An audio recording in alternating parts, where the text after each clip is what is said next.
ito yung pagkain. Grabe, pahirapan kami pakain. Ay, ipo-force feed mo talaga yan. Dahil kung hindi... Inano niya talaga na nilalikan niya, kinukutsara. Saan kaya talaga makikinig? Ito po, ay, ba may dextrose powder ka? Tamblay. Pero may gamot na siya. Pero pinapa-confine sa akin kung gusto ko daw talaga na ano, kasi delikado ang lagay nito. Sabi ko, hindi ko kaya i-confine. Alam mo ba, kinumpute nila yung bill ko pala. Sa 5 days yan ha, kinumpute nila kasi 2.5 ang isang araw. Sabi sa'yo eh. Sabi, 16K. Pero sabi niya, kung mga 2 days o 3 days na umokay na siya, pwede naman daw yan. No? Kasi yung sa kanya nila yun, parang minimum talaga nila yun or maximum nila yung computation niya. Sabi ko, hindi ko kaya. Sabi niya, pwede, kung gusto mo eh.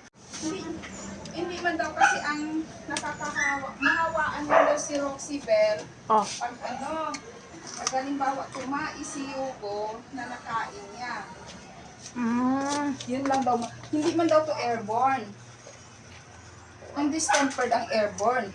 May distemper ang bebe. Ay, anong sakit niya? Parbo? Canyon virus. Nay! Sabi ko, sa paano yan? Saan niya nakuha? Hugo!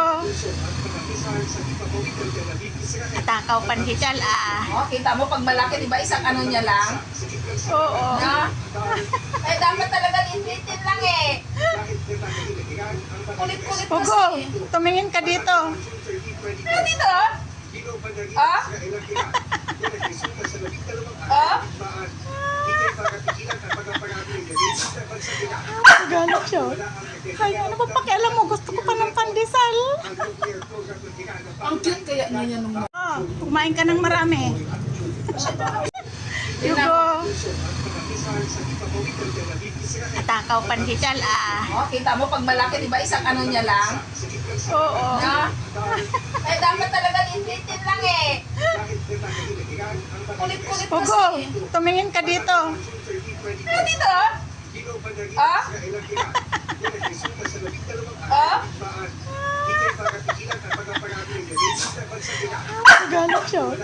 Kaya ano ba pakialam mo? Gusto ko pa ng pandesal. Ang cute kaya niya nung... Naman kinain, kainin mo. Ayan, kinainan niya buo. Ang laki ng bibig. Hugo, susuran kita o kain ka ng pandesal. Takaw. Ang laki ng bibig mo. Takaw, sobrang takaw yan din. Ang takaw mo, laki bibig mo.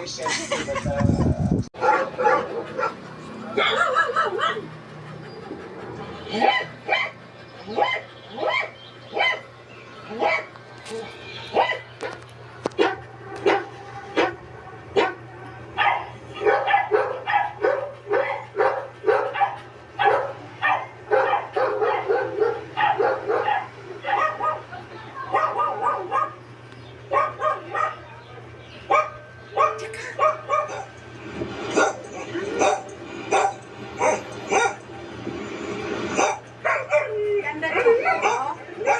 Yan ang pinapanood mo.